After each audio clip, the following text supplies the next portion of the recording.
Halo semuanya, kembali lagi di channel Raja Galba ya. Nah, guys, ada satu pinjol yang mengumumkan secara resmi di websitenya bahwa aplikasi mereka telah diturunkan dari Play Store. Tidak ada lagi aplikasi mereka di Play Store.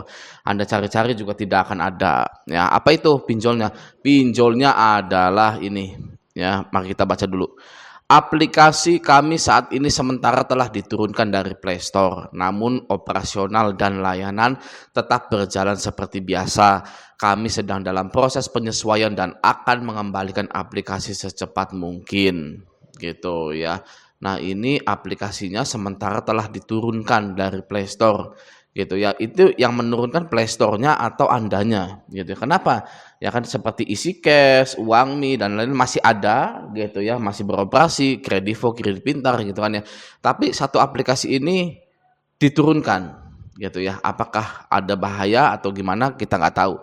Ya, hidup di Indonesia kayaknya bencana dulu baru berhati-hati gitu ya, mengingat saudara kita di Aceh, Sumatera gitu ya, itu bencana dulu ya kan baru pada ya kan berbuat baik-baik itu para pejabat-pejabatnya gitu ya. Ya, seperti itulah ya kan, kita tidak bisa menyalahkan, saya juga tidak bisa ngomong seperti itu sebenarnya ya, karena banyak faktor yang membuat hal tersebut. Jika Anda tinggal di Indonesia, maka harap masyarakatnya yang berhati-hati gitu ya. Oke, nah di sini dia bilang Anda masih bisa mengunduh aplikasi melalui tautan berikut, link aplikasi, link pembayaran. Nah, coba kita klik dulu link aplikasinya ya. Wah, ini langsung ke download tapi tidak jelas di sininya gitu ya. Nggak jelas nih, ini saya kalau mau download nggak berani juga gitu kan. Nah, jangan pernah download aplikasi-aplikasi di lain, di website manapun kecuali di Play Store guys, karena Play Store itu tempat paling aman gitu ya, tidak ada virusnya gitu. Kalau penipuan nggak tahu ya, seseorang menciptakan aplikasi lalu menipu Anda, scam itu bisa ya, tapi kalau mau menempatkan virus di HP Anda itu di Play Store itu sangat-sangat ketat sekali guys gitu ya. Oke, jadi masih mending bagi Anda yang mengalami hal ini, coba telepon OJK-nya minta klarifikasi atau bagaimana nih selanjutnya nih gitu kan ya, lebih enak ya. OJK-nya guys ya, ke OJK-nya dulu, jangan ke pinjolnya dulu. Oke, nah selanjutnya, terima kasih atas pengertiannya. Kami menegaskan bahwa Dana Rupiah adalah lembaga keuangan berizin dan diawasi oleh OJK. Kami hanya memiliki satu situs web resmi, www.danarupiah.id. Halaman Facebook resmi kami telah diverifikasi dengan tanda centang biru. Selain itu, nasabah juga dapat menghubungi kami langsung melalui jendela chat di dalam aplikasi Dana Rupiah. Mohon berhati-hati dan jangan memberikan data pribadi, melakukan pembayaran atau berinteraksi dengan pihak ketiga yang tidak sah. Gitu ya, jadi aplikasinya adalah Dana Rupiah, dan Dana Rupiah juga bilang bahwa pemberitahuan penting kepada seluruh pengguna, kami informasikan bahwa terhitung sejak 15 Oktober 2025, PT Layanan Keuangan Berbagi telah resmi berganti nama menjadi PT Pindar Berbagi Bersama sebagai bagian dari peningkatan layanan dan penguatan identitas perusahaan. Nah, lalu mulai tahun 2026 aplikasi Dana Rupiah akan berubah nama menjadi Dana Kredi ya. Untuk tanggal peluncuran aplikasi Dana Kredi di App Store dan Google Play akan kami informasikan kembali setelah ada konfirmasi resmi gitu. Jadi tidak akan ada lagi yang namanya Dana Rupiah tapi Dana Kredi gitu. Apakah lagi nunggu investor ya? Waduh, investor lagi pada nggak mau nih invest ke pinjol gitu kan. Ya terserahlah, nanti kita lihat saja. Oke, jadi Danrup atau Dana Rupiah, Anda tahu nggak logonya guys? Nih ya, logo Danrup itu seperti ini guys. Nih ya, nih Danrup ya, logonya Danrup. Set, wah nggak kelihatan lagi nih pokoknya ya. Ini kayaknya sih ya guys ya, tidak bisa pengajuan ya.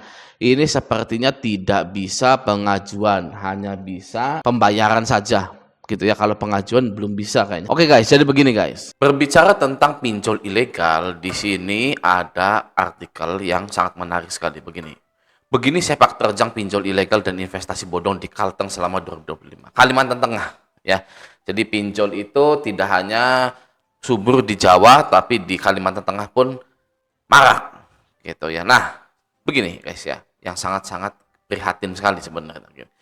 Kerugian dilaporkan korban capai Rp 29 miliar. Ledakan kasus transaksi keuangan ilegal dan penipuan digital perkembangannya kian agresif di Indonesia. Sementara di Kalimantan Tengah, Kalteng, total kerugian korban yang dilaporkan sejak Januari sampai November 2025 mencapai puluhan miliar rupiah gitu ya. Lalu Otoritas Jasa Keuangan Provinsi Kalteng mencatat sepanjang Januari November 2025 ada 183 aduan pinjaman online atau pinjol ilegal, kemudian 41 aduan investasi ilegal, dan 2.338 aduan melalui Indonesia Anti-Scam Center (IASC) dengan kerugian korban yang dilaporkan sebesar 29,13 miliar. Nah, Kepala OJK Kalteng Primandu ini menyatakan perkembangan modus scam yang kian canggih menuntut kewaspadaan ekstra dalam bertransaksi digital. Kata dia, penipuan digital berkembang sangat cepat. Modusnya bermacam-macam, mulai social engineering, phishing, impersonation, hingga investasi digital ilegal. Masyarakat diharapkan lebih berhati-hati dan bijak dalam bermedia sosial agar terhindar dari modus-modus penipuan dimaksud, ujarnya. Primandanu melanjutkan menyikapi persoalan itu, OJK mengambil langkah cepat, mengumpulkan seluruh pemangku kepentingan untuk memperkuat barisan menghadapi ancaman yang semakin kompleks. Melalui rapat koordinasi Satuan Tugas Satgas Pemberantasan Aktivitas Keuangan Ilegal Pasti Daerah pada semester 2 tahun 2025 di Palangkaraya, Kamis. Rakor itu bertujuan untuk memperkuat sinergi antara lembaga untuk mencegah dan menangani aktivitas keuangan ilegal, termasuk scam yang berpotensi merugikan masyarakat Kalteng. Koordinasi itu melibatkan Bank Indonesia, Forum Komunikasi Pimpinan Daerah Forkopimda, serta anggota Pasti Daerah. Seluruh pihak sepakat perlunya langkah terpadu untuk menekan maraknya modus penipuan yang merugikan masyarakat. Nah, lalu, Asisten Direktur Senior Bidang Pengawasan Perilaku Pelaku Usaha Jasa Keuangan Edukasi Perlindungan ini memberikan paparan. Ya. Menurutnya, OJK telah mencatat tingginya kasus. Dari tadi catat mana actionnya gitu kan ya. Coba kita loncat ya paling bawah ini ya. Dibeberkannya kerugian masyarakat mencapai 8,2 triliun, lebih dari 619.000 rekening dilaporkan secara peluncuran Indonesia Anti-Scam ya. Dilaporkan, jadi tidak ada tindakannya, hanya mencatat, melaporkan rapat. Gitu. Itu Pak, rapat pakai uang pribadi ya kan, atau uang rakyat. Rakor itu. Ya kan, rapat koordinasi itu. Maaf ya Pak ya, kalau hasilnya hanya memperkuat saja sih, pakai email aja. Pakai email gitu kan, Pak tolong diperkuat ininya gitu, yang nggak perlu rapat-rapat gitu kan. Ini rakyat sudah rugi miliaran, masih rapat aja gitu kan, bukannya langsung ditindak. Bagaimana? Apa yang menjadi kerugian pinjol ilegal, investasi digital dan lain-lain? Mana? Coba lihat gitu kan. Ini harus diselesaikan. Ya. Lagi-lagi rapat gitu kan. Nah, guys, ya. Kalau kita di Indonesia nggak bisa marah-marah seperti itu. Tadi sengaja saya mencontohkan marah-marah gitu kan. Apa sih, gimana sih ini OJK ini? Ya kan, rapat-rapat pakai uang rakyat gitu kan. Dari dulu guys, seperti itu guys, pejabat kita itu, pemerintah kita itu guys ya, ada banjir ya kan, sudah ada korbannya, rapat dulu.